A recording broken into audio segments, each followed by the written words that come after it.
computer. Well, hello, everyone. Welcome to Anomalies, a show about things that we don't always understand, but we are always fascinated by and happy to share with our friends. I'm Gwen Farrell, your co-host for today, and joining me is my co-host, Dave Jinks. How are you doing, Dave? I'm doing pretty good, Gwen. Thank Good. you. Good to see you.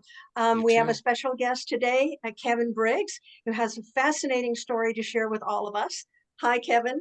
And I'm going to start off with just giving you a little about his really interesting background. So, all right. Our guest today, Kevin James Briggs, is retired from a career in law enforcement in the UK. And after 9/11, he moved to the US. He is an author and speaker who specializes in consciousness and the connections between human beings and ETs, UFOs.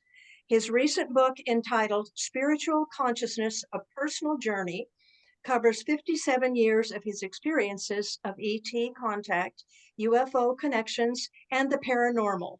And he is a co-author of the book Tap into Universal Energy, Understanding Cosmic Energy and Consciousness, both which are available on Amazon. In addition, he has written articles for The Truth magazine, the New Observations magazine, and has appeared on many radio shows and podcasts. And he will be appearing in the TV show Unlocking Your Limitless Life later this year. He has spoken at Consciousness and Contact Experiencer conferences across the country and has appeared on Whitley Strieber's Unknown Country, the Karen Swain Show in Australia, the Kevin Moore Show in the UK, and the UFO Women Show in the US. Throughout all of this, it has been his firm belief that ETs are in contact with humans to assist with our evolution and understanding of consciousness and for the protection of planet Earth. Kevin Briggs, welcome to Anomalies. Well, thank you, Gwen. Thank you, David. Nice to meet you. My bio seems to be growing now, so yes, it does. I also been working on this for 5 years now, and you don't realize the amount of work that you actually put into it, but I enjoy doing what I do. So thank you for that introduction, and thank you for inviting me on your show, because without people like yourself, I'm not able to get that message out there. So I consider we're part of the same team. I've got some information, you've got the technology and understanding of what's happening, and you're prepared to share that. So thank you both for giving me the opportunity. Sure, we're really happy. We've been looking forward to seeing you. Kevin is a friend of mine for a long time in this field, and it has done remarkable work. So we were really happy that we could get him to squeeze us in between all of the other things that he has going. So I'd like to jump in with the first question, Kevin. And I think it's always a good idea to start at the beginning. So can you just tell us how this all started for you? Okay, well, to start right from the beginning, I was 3 years old, and I remember my mother engaging a photographer to take some photographs for the family album.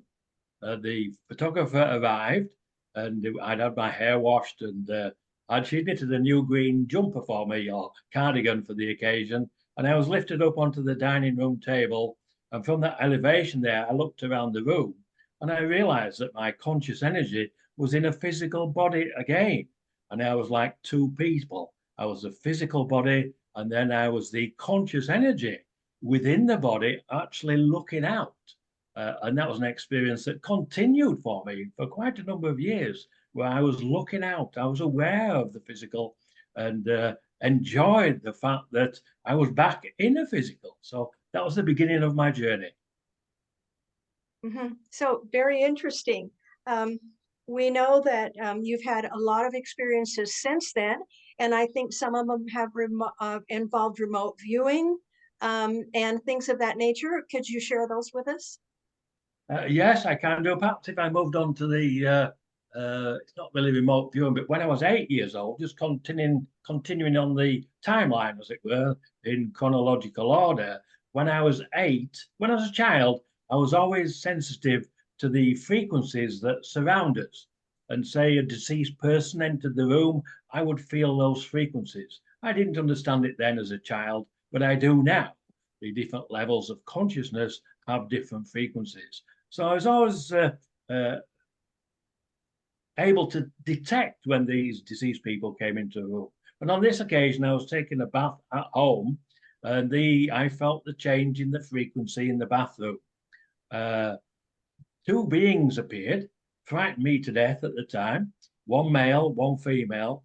They weren't deceased, as I was used to feeling the frequencies. I knew that they were alive beings.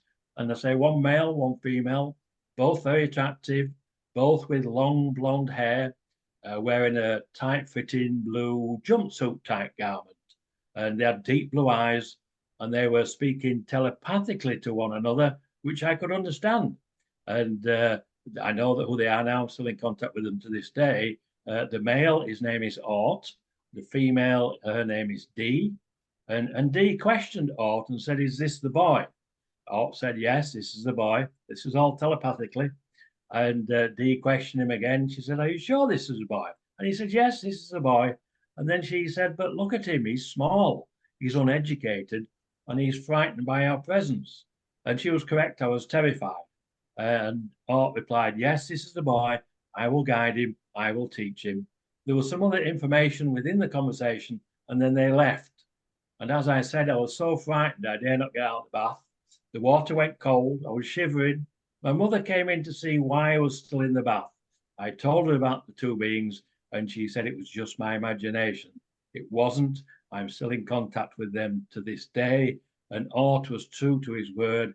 He has guided me and taught me many things, mainly about consciousness itself. Yeah, I think you're probably the only experiencer I've ever heard that had contact when they were in the bathtub.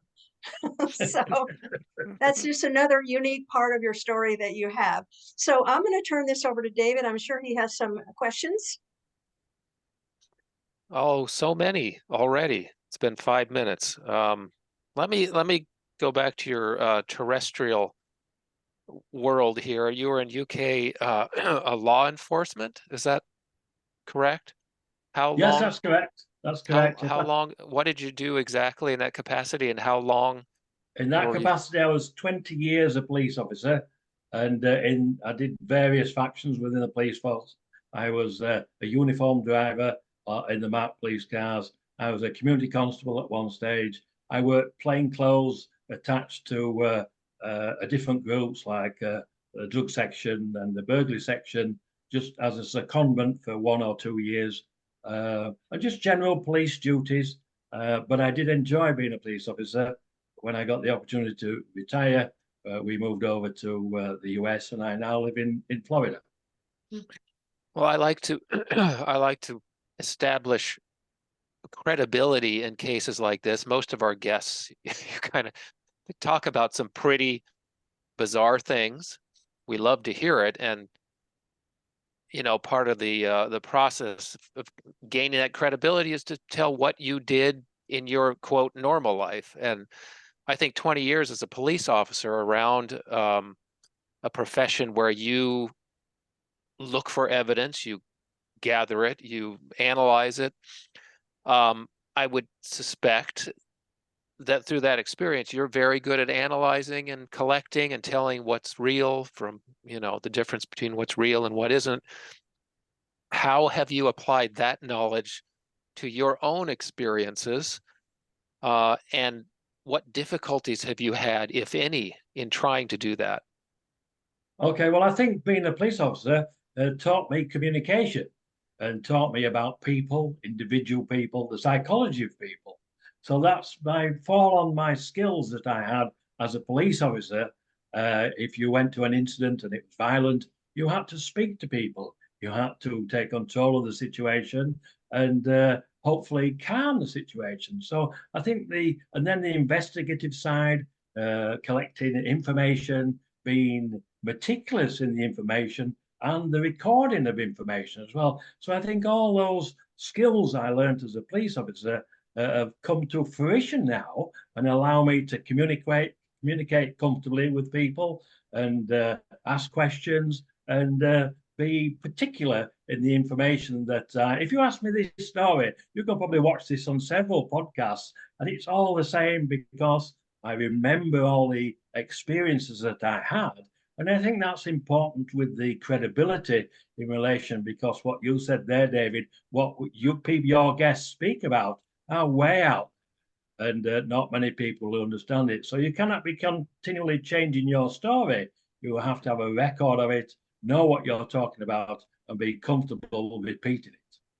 And these are mostly, if not all, conscious memories, Yes, these experiences. are all actually conscious memories. Apart from one, all the rest are conscious memories. One, I didn't fully remember it. I knew something was going on, but that was just one. All the other experiences I remember explicitly. They were in real time, so I remember them. That seems to be, well, Gwen is more of an expert on that, but that seems to be relatively rare that it's all conscious memory. But this happened to you, this began at such a young age that this probably seemed very normal for you, that it continued. At what point did you realize that it wasn't, so normal for other people? Well, okay, when I got to about 17 or 18, I was able to travel outside of my physical body at will. I would travel just over to see my grandparents, who lived about 70 miles away in Liverpool in the UK. And at that time, I lived in Wakefield. And then a bit later on, if I was going out with a friend, going to walk round to his home, I would leave my body and go and see if he was at home before I walked the 10, 15 minutes to his property. And to me, it was just normal, as you said there, David, completely normal, because I've been doing this from the age of 9, when I first traveled out of body, when I came into my home as a conscious energy orb for a whole week, well, from Sunday to Friday. And from that point on, I could travel out of body. And as you said earlier, to me, it's just normal. It's just who I am. But nobody spoke about it. We didn't have computers in those days. I suppose I could have gone to the library. So I asked family and friends. But I asked in a third party. I said, I have a friend of mine who travels outside of his body. He can travel anywhere he wants to go. He can travel on the astral plane. Do you know anybody else that can do this? And the answer came back, no, no, no. He must be imagining it. Well, clearly I wasn't, because I can still do it to this day. And I've met others now that are able to travel outside of the physical realm, which is what we're doing. And I'm traveling outside of the physical realm as a pure conscious energy orb, as Art did when he came to my home on one Sunday when I was 9 years old. I again had some friends round on the Sunday afternoon, and it was 5 o'clock. It was time for them to leave to go home for tea. I showed them out the back door. As I turned round, I felt frequencies within the home. So I went looking for these frequencies. I went into the living room, into the kitchen, upstairs into 3 bedrooms, back down into the living room where the frequency was the strongest. And I was drawn to the window and the curtains, and I looked behind the curtains, and there was this orb there, 4 to 6 inches across, slightly vibrating, orangey yellow in color. I didn't know at the time that that was Art traveling out of his physical realm as pure conscious energy. After he left, after that week, I was able to do the same. And I thought it was just normal. Well, it is normal to me. I've met others now that it's normal to them.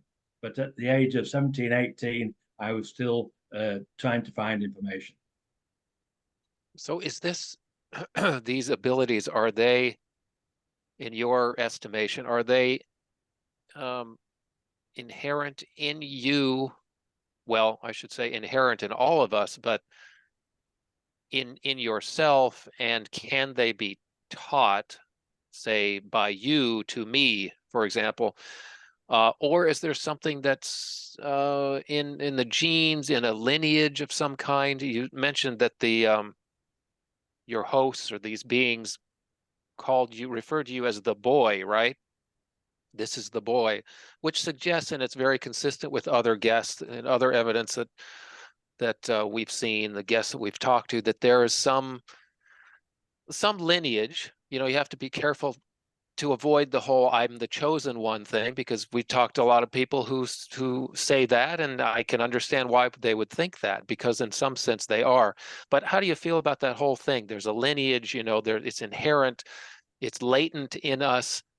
Can it be taught? Does it have to be coaxed out by these beings? What are your thoughts on that whole issue?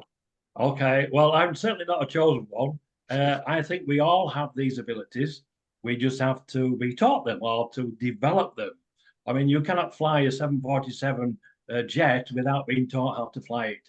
And it's the same with using our psychic abilities, the spiritual side of who we are. And obviously, my first lesson in relation to coming back into the physical realm, I was aware from 3 years of age that there was a spiritual side to me, a conscious side to me, and the physical side.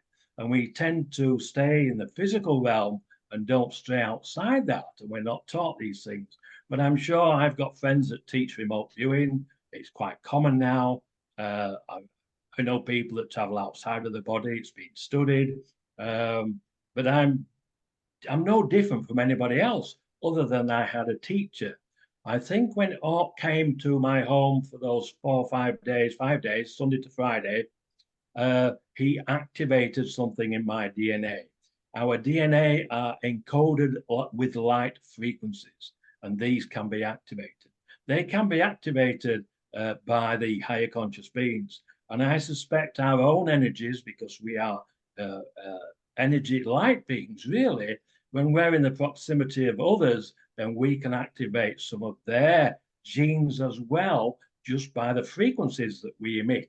They're slightly higher than others that don't have the abilities. But nothing special, David. I think we can all learn to do these. As I know, I have a couple of friends that teach remote viewing, and people, if you talk to people about remote viewing, you think, oh, you can't do that, you can't do that. But yes, you can. You can just learn how to do it.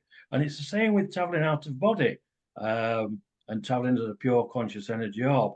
Our extraterrestrial star families already have these abilities. They've already developed them.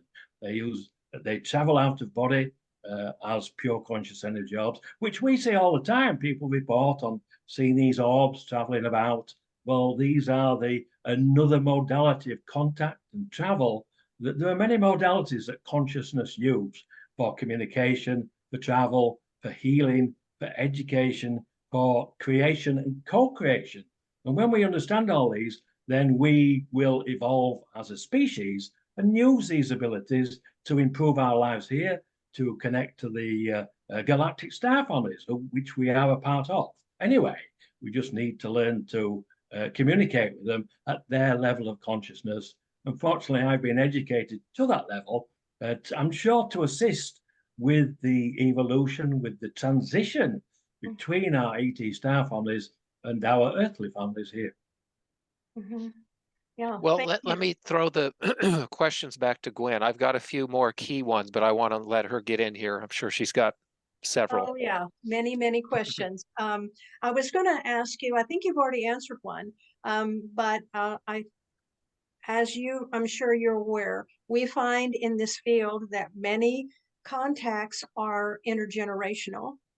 So they run through family lines. And I was just going to ask you if there's anyone else in your family that you know of who's had contacts. No, not that I'm aware of, no. I could tell you a quick story about my brother in relation to communication with consciousness, but he's not had any direct contact with the ETs or even seen a UFO or anything like that. And I wasn't aware my mother had any contact, or my father, although I did have a question for my father once when I was 8 years old. He was in a wheelchair. He had multiple sclerosis. He'd gone through the Second World War. And then he became ill and he was in a wheelchair from when I was born. And on this particular occasion, he came to tuck me in. And he took me in bed, and I had my hand held out of the bed. And he took hold of it, put it under the covers, and said to me, Kevin, don't hold your hand out like that. You don't know who will come and take hold of it. So I thought about that and I fell asleep. In the morning, I thought I'm going to ask my father what he meant by that. And unfortunately, I didn't ask him. And a year after that, he passed. So I did get the answer later on. But as far as I'm aware, he didn't have any contact with ETs or UFOs, not that he was aware of. Although I have met him later, again, out of body at a higher level of consciousness. And that's another story I can share later if we've got time. So you mentioned your brother. You said you could tell us something about your brother having Okay. experiences. Yeah, please. Well, my brother's been aware of my abilities from childhood because we discussed it, and I he's retired now. He's moved down to Spain, and he's an aircraft engineer. He was very successful in his own business, a nuts and bolts man, an engineer. And I speak to him regularly, and I was speaking to him on the Zoom here. It might have been just Facebook, I think. And he said to me, he'd been down in Spain a couple of years, and he said, "Oh, Kevin, you should see the butterflies down here. They're absolutely beautiful, and they're huge." I said, and he's got a couple of balconies that overlooks the Mediterranean. I said, "Well, go out onto the balcony and ask the butterflies to come and land on your hand." And it being an engineer, he said, "No, they won't do that." I said, "Well, indulge me." So he went outside. I said, "Right, what you need to do, when the butterfly comes past, hold your hand out and ask it to come and land on your fingers." But I said, "You'll need a reason. Tell the butterfly that you want to have a look at the beautiful colors on its wings." This is just an example of communication using consciousness as a conduit. Mhm. So he went outside, a butterfly came flying past. He held his hand out. He said those words, "Can you come and land on my fingers so I could look at the beautiful colors on your wings?" It kept flying. It went out of sight. It turned around, it came back and landed on his fingers. So he's looking at the butterfly. And I said, "Right, now what you need to do, thank it for landing on your hand, ask it to go away and come back with a friend. And but you need to give it a reason. And the reason is you want to compare the colors of a friend wings to yours." So he said that. It took off, it flew out of sight, it came back, it landed on his fingers, and the second one landed on his forehead. And I've got photographs of this. Again, these are examples of communication using thought and consciousness. He was amazed, amazed. And I think he had 12 landings of butterflies on him that day. I've got photographs of it happening because he took photographs as it was happening. The following day, he went out with his wife. He says, "Lorraine, come outside. We'll ask the butterflies to come and land on us." So he went outside and got photographs of the butterflies. That's a simple example of understanding consciousness in relation to communication. And David said, "Can we all be taught this?" My brother now does that. I'm sure I assisted with the communication at the distance from even in the US to Spain, because distance, consciousness is non-local, it's duality, it has entanglement within everything. So distance is no object. So, but now he's learned from that. And unfortunately, his wife passed last year, and he went to spread her ashes with her, accordance with her wishes. And while he was doing that, he saw a butterfly flying past, and he asked for the butterfly to come and land on him. And it came and actually landed on his son, on his forehead. So that communication is there. Once you connect to the level of consciousness within nature itself, then you can connect with all the nature around you. But then if you continue to expand on your knowledge of consciousness, you can expand that communication out to our star families. So thanks for sharing that. That's wonderful. I'm going to give that a try, and hopefully, probably some of our viewers will want to give that a try too, because it's wonderful, wonderful gift to have. I want to ask you another thing before I turn you back over to David, and that is you have written and talked about something called the reveal. Can you tell us what that is? Yes, I can. I very often experiencers know what their mission is. Some do, some don't. I do. My mission here is to help facilitate the reveal globally of our ET Star Families ambassadors. And this will include the Council of Eight that I've had contact with from the age of 8. And they would like to reveal themselves globally to our human population. But they have to have an invite from people who understand this, from the citizens of Earth. So I'm working towards that. I'm working towards the reveal. So I'm happy that I understand the mission, because many experiencers don't. I do. And other people are helping me on this. Other people have been working on this for 10, 20, 30 years. I'm just new to this just in the last 5 years. And that's only because 5 years ago, I got up in the middle of the night to go to the bathroom, there's the bathroom again. And I came back into bed, and there was a bright light outside the window. The light came in through the window. It lit up the bedroom like a myriad of butterflies that we've just been talking about, but it was pure white light. And then Orton D materialized at the bottom of my bed. And after pleasantries, I asked them what the reason for their visit was. And they said, Kevin, we would like you to talk about your lifelong interaction with us. We would like you to write about it. That's well, I don't mind speaking, but I'm not a writer. And they all said, we will continue to guide you. We will continue to teach you, and we will give you information to include in your book. In fact, Kevin, you will write 2 books. So, so the following morning, I told my wife about the visit, and I started writing, and I wrote my first book. I think you mentioned it, Spiritual Consciousness, a Personal Journey. And that's my first one. I did another book with a friend of mine, 2 friends of mine, actually, both experiences. They asked me to contribute to a book they were doing, so I did that. And I'm in the process of writing the second book now, which I think will be the important book in relation to continuing the information that I'm receiving. Before I let you go to David, I have one quick question more, and that is, do you know what race or group of alien beings Ort and D are part of? Yes, they are Arcturian. They are 5th dimensional beings. And the only difference between the dimensions are the frequencies of consciousness that they exist at. And I've been given an equation for the calculating the different dimensions, which hopefully will be published in Ray and Andy's 4-volume book. Is out, what's it called? A Greater Reality. And he's got the first 2 out. My contribution will be in the 3rd or 4th volume, and that equation will be in there. Their job description, if you call it a job description, they are guides and teachers. So that falls into well with, and what they also tell me, I'm part of their extended family. Only my physical is in the 3rd dimension, where their physical is in the 5th dimension. So when we start using consciousness as the conduit, as I said, for communication, for travel, for healing, for education, creation and co-creation, we live in a greater reality. And that's what I do. Yeah, thank you. David?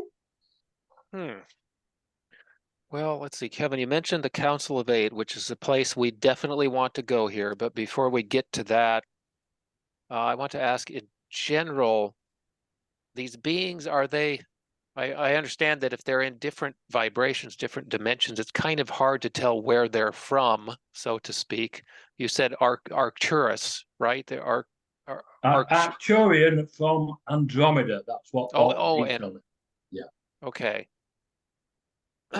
So when they come and tell us their names, are these names that are just crafted for our, our earthly minds, our English speaking minds, in our cases? Are they true names? I mean, do they refer to each other that way? Are these the forms that you see? Are they the true forms of those beings, or how much do they need to reveal themselves in way? How much do they need to reveal themselves in ways that make sense to us as humans in the 3D world? Can you just comment on that a little bit? And then I want to get into the Council of 8, of course. Okay, yes. Well, I believe the names that they give me are their names that they use.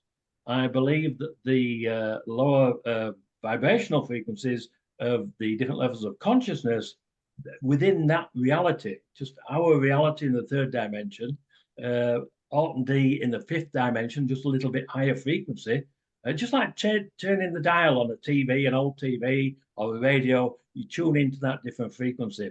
Now, when you get to the higher dimensional beings, like Ra and Shiva, then that's a different aspect altogether. They don't need to, they're not in the physical or a physical realm at the moment until they choose to either come down to those lower vibrational frequencies. So they are really, you're transcending the different levels of consciousness itself. And if you understand that, then you really understand the reality that we live in, how we create the reality, the physicality of the reality through thought and consciousness. So yes, I believe these are the real people with the real names, and they have families. Like one of them is called Zark. He's a mathematician, an engineer. I know him quite well. He has a sense of humor. He moves my wife's personal things around the home. And I remember on one occasion, she'll put something down on the kitchen countertop, turn around, and it's moved somewhere else. Or she'll go and close the blinds because the sun's coming in while she's cooking, and she'll turn around and the blinds are open again. And on one occasion, he lined all her shoes up in the walk-in closet. We have a large walk-in closet, and he lined them all up by the heels to the baseboard, the skirting board. And I asked him why he did that, and he said he thought it was funny moving her things around the home. He liked teasing her, but there was a serious side to let her understand that we are here, we are amongst you. And then I asked him if he actually picked the shoes up and moved them into the nice, neat order. He said, no, I move the atoms in space-time dimension. Well, we don't have those technologies, but I'm sure they do. But there again, it might not be a technology. They may use thought and consciousness to actually do that. We can affect matter.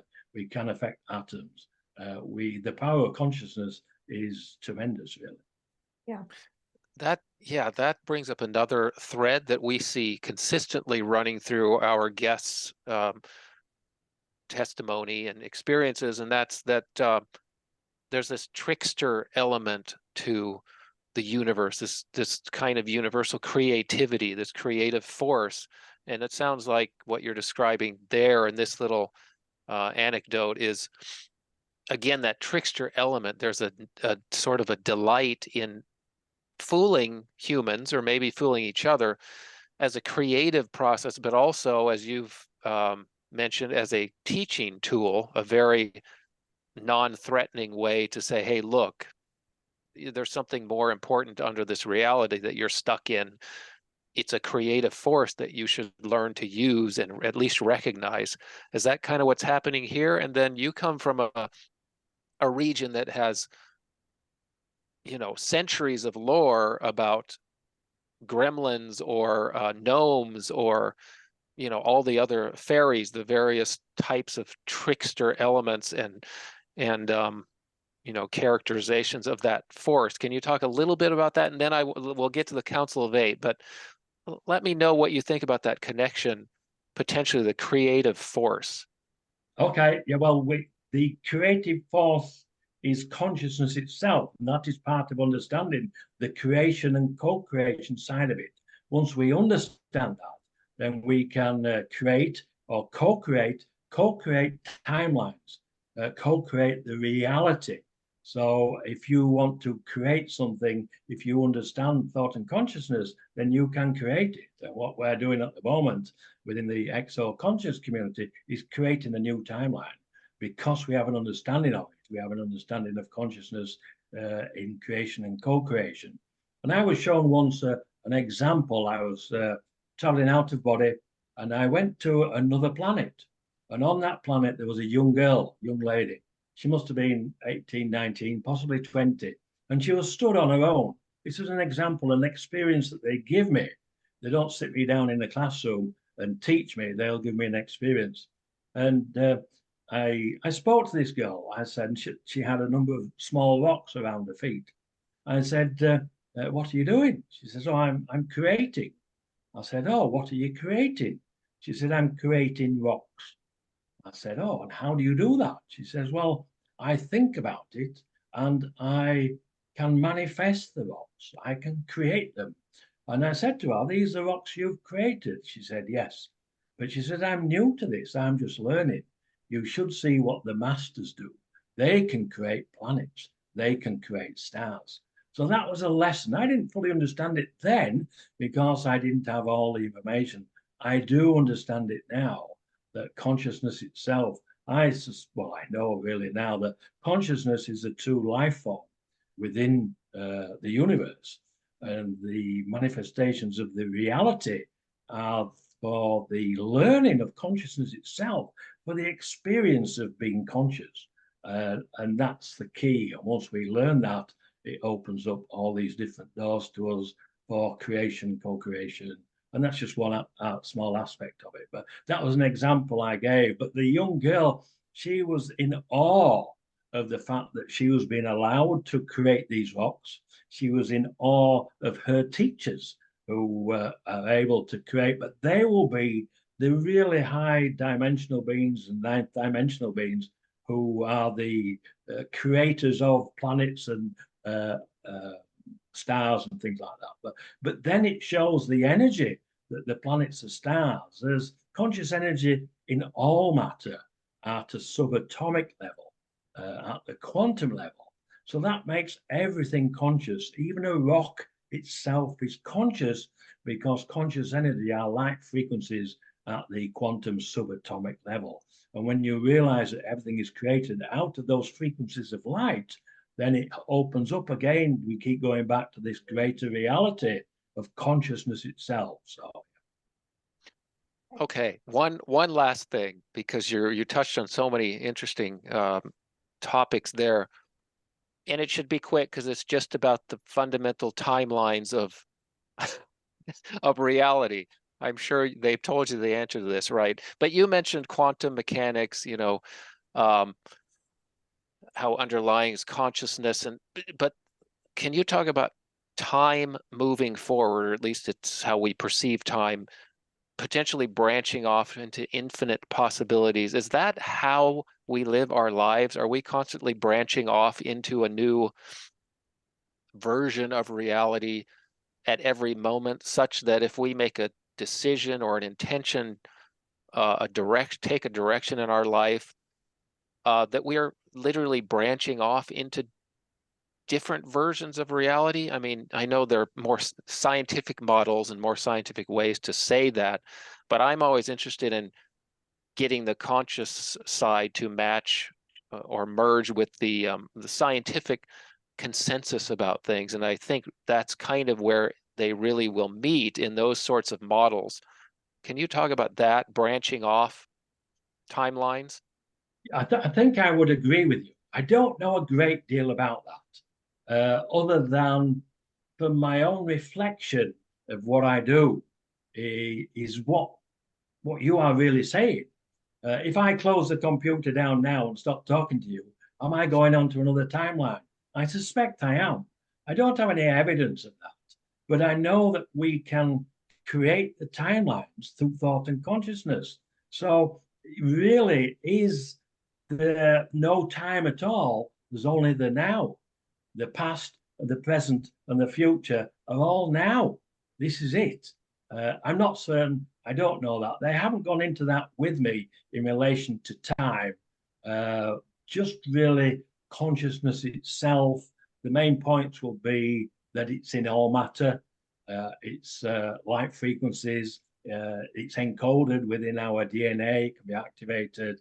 It is, as you mentioned, and at the quantum level, at the subatomic level, when it has non-locality, duality, entanglement. But that is non-locality, duality, and entanglement of consciousness itself in all matter.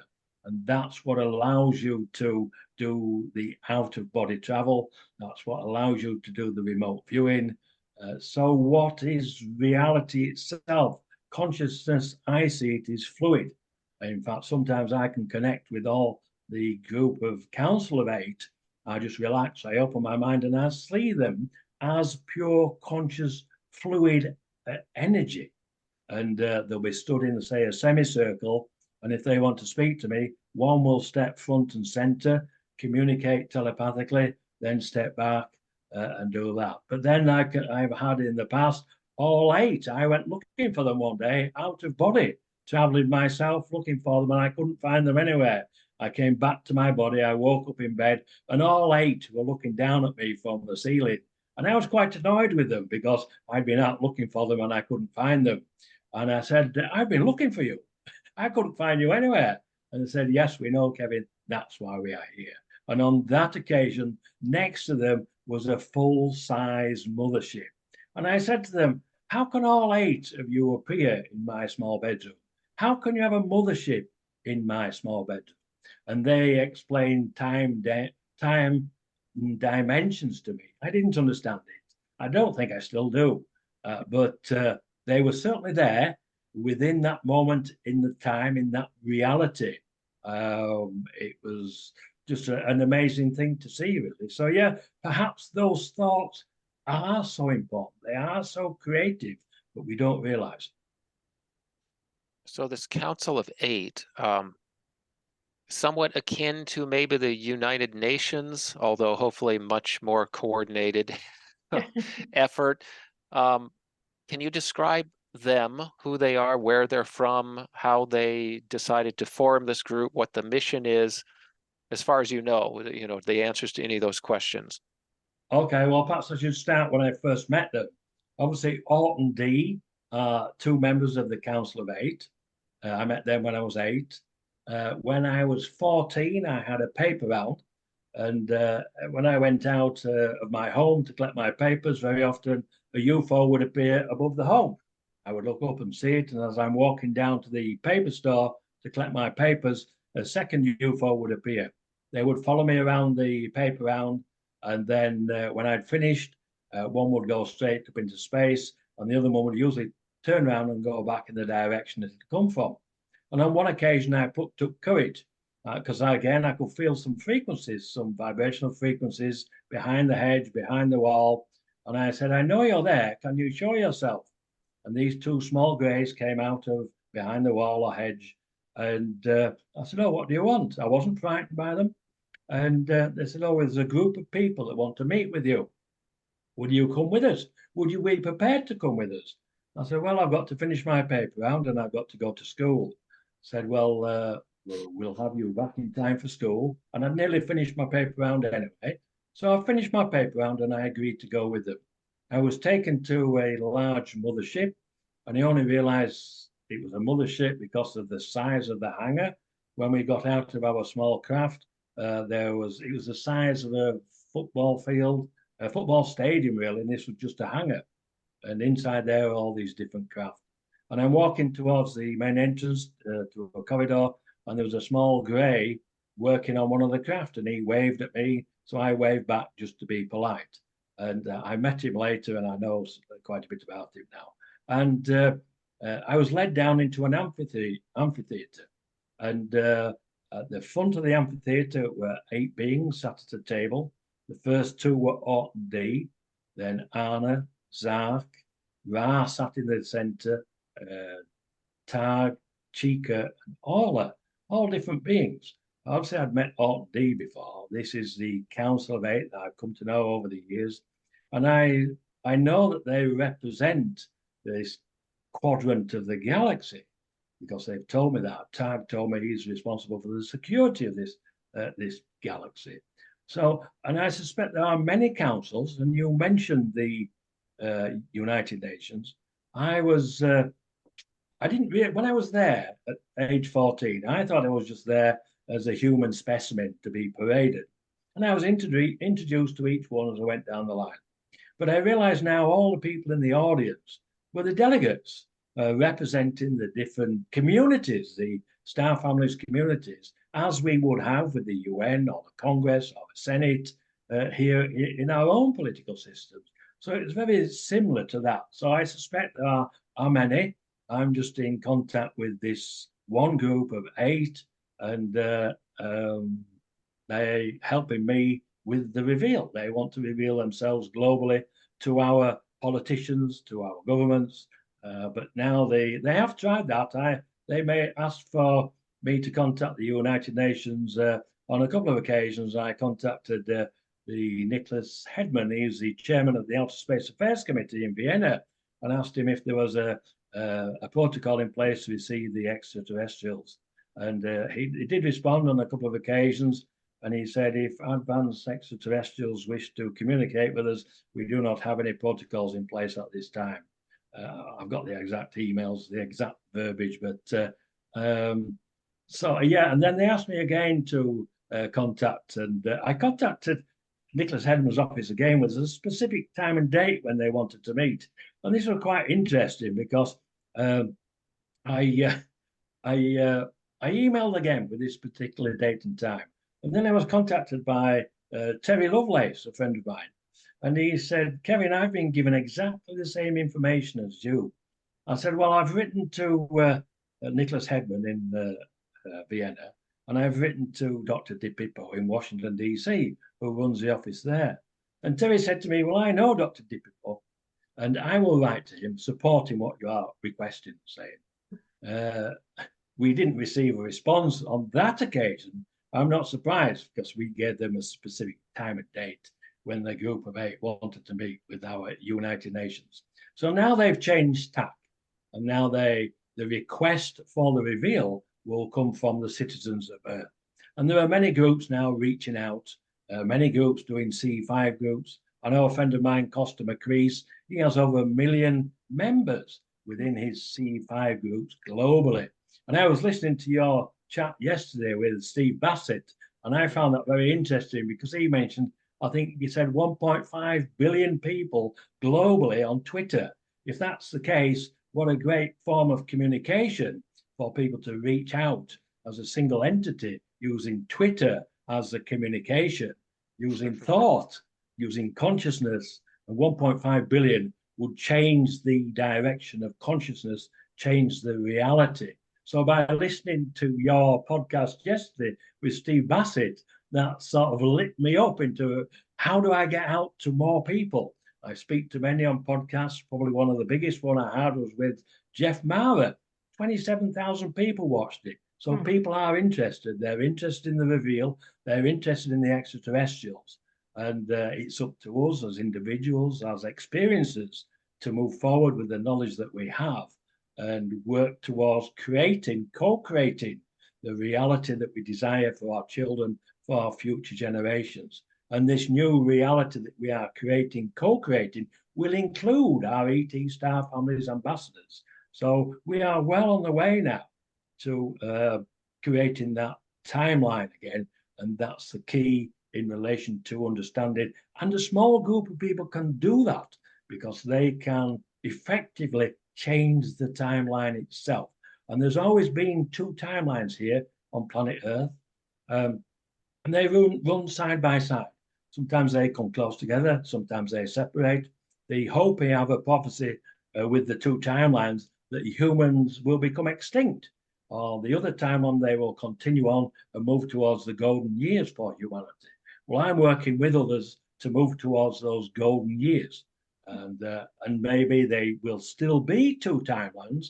We are moving towards in the middle of transhumanism now in relation to our technologies, our own implants, our cyborgs, our technologies.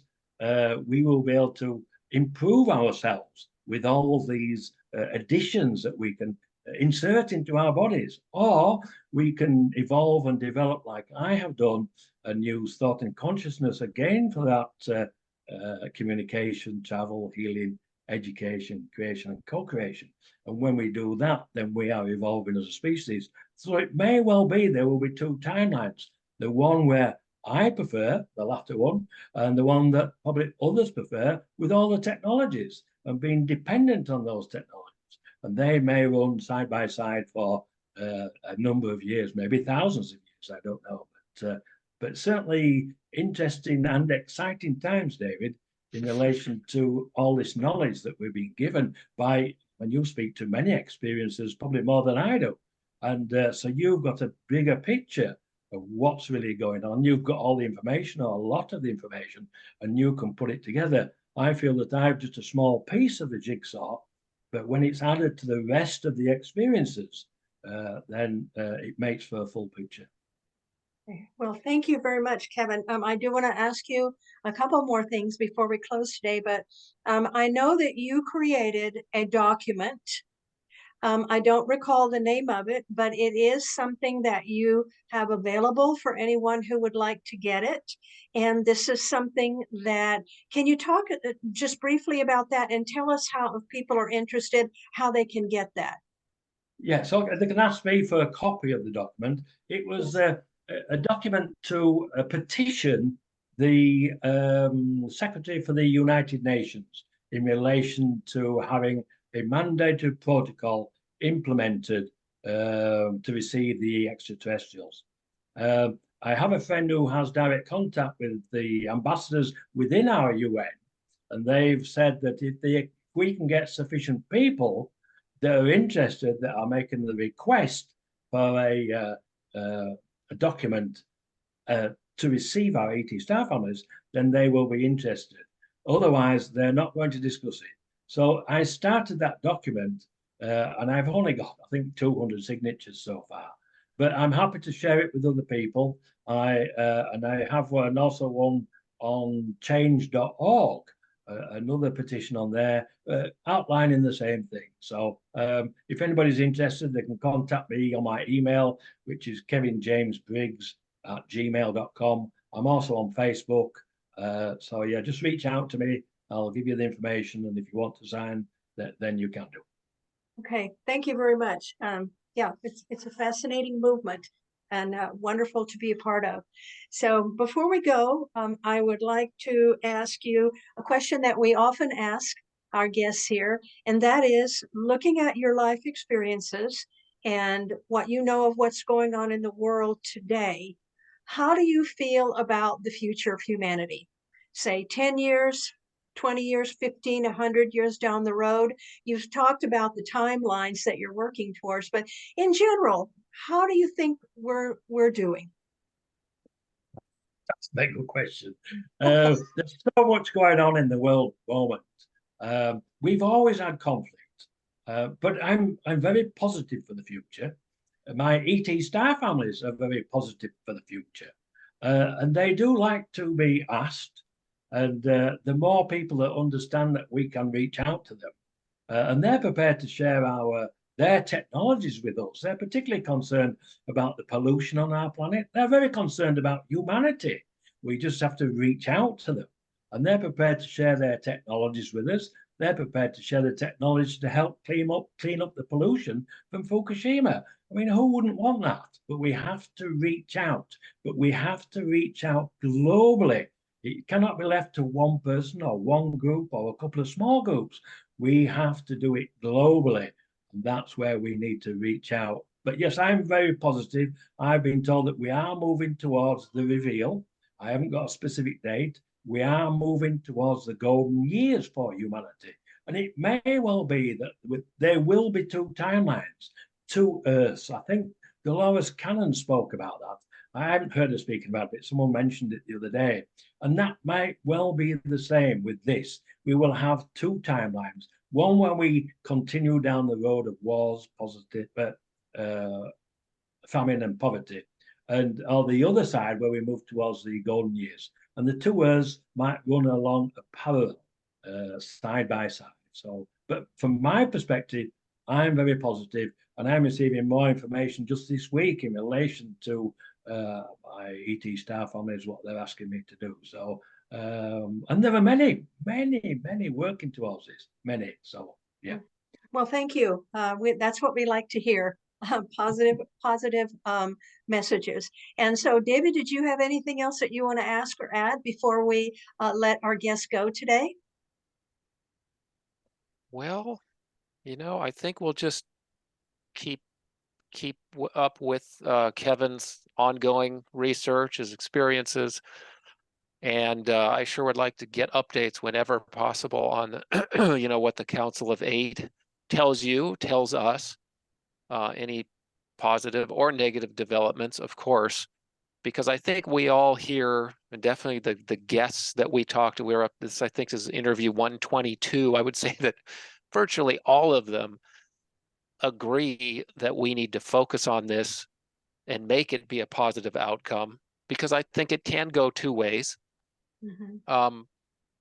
But the more we focus on it, the more we, view it positively, this change, although it will be huge, obviously, this is a major graduation for this, this race, the human race at this point in time. There's reason to be optimistic. And I think Kevin's bringing us, justification for that belief system. So if Kevin, if you want to share with us anytime in the future, we'd be delighted to have you back for an hour. I'd be happy to. I can give you an update from time to time. And Mhm. obviously, Gwen's a good friend, and I meet with her once a month with a group. So Yeah, you yeah. know, keep in touch, and we can share the information. I've already got some information this week, which is very interesting. I can't discuss it now, but Okay. it's really moving forward with that timeline in the next couple of weeks. So hopefully we will have some more information then. But yeah, I'm very positive for the future, and they do want us to succeed. They are here to help.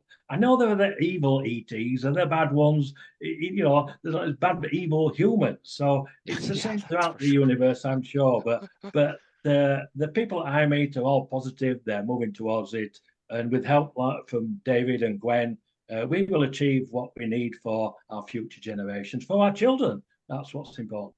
And things Great. do seem to So be we'll look forward accelerating. to, yeah, we'll look forward to having you with us again later in the year, perhaps, to see what's happened in the meantime. And I will see you at meetings. And we want to say very, very genuinely, thank you so much for taking your time today. I want to encourage everyone to get your books on Amazon, because they're definitely worth it. And so I think we'll say goodbye today and have a good rest of the day, Kevin. Well, thank you. Thank you, Gwen, and thank you, David. And thank you again for inviting me to speak, because it is so important to me. Thank you. Thank you, Okay, Kevin. And bye-bye, everybody. We'll before we see Bye-bye. you go, later. Gwen, don't cut Mhm. us off, Gwen. I have to Oh, make the important announcement. We're having absolutely. Yeah. Robert Please go. Farrell, who's no relation to Gwen, our lovely co-host. Robert will be coming on to discuss the Peruvian mummies and the controversy swirling around that. That should be Jaime Maussan Yep. and a lot of interesting stuff. Kevin, looks like Kevin has something briefly to That's very interject about. interesting. I find just this Okay. week I've had contact with indigenous people Oh, from Peru, okay. and this was in a dream just 2 nights ago. And Wow. since then, I've had another contact from somebody talking about Peru. They've had a contact, and you've mentioned it today. So Maybe that really something's. is how we move forward. We have Mhm. to take note when the universe, when consciousness is giving us information, and very often we miss it. Yeah, So really, you mentioning that before we go, and you we have to get missed it the in there, we then miss the that's all cues confirmation. sometimes. Yeah. Well, Bob will be on February 19th, and the podcast should be posted to YouTube shortly after that, as this will too. Within the next couple of days, it'll pop up on YouTube, and we'll give you a link, Kevin, send out to our Okay. subscribers. But Okay. fascinating discussion. Thank you again, Kevin Yeah. Briggs. We'll see Thank you you so much. see you again. Okay. Bye-bye. Okay. Okay, Bye-bye, bye-bye. Bye-bye. everybody. Bye.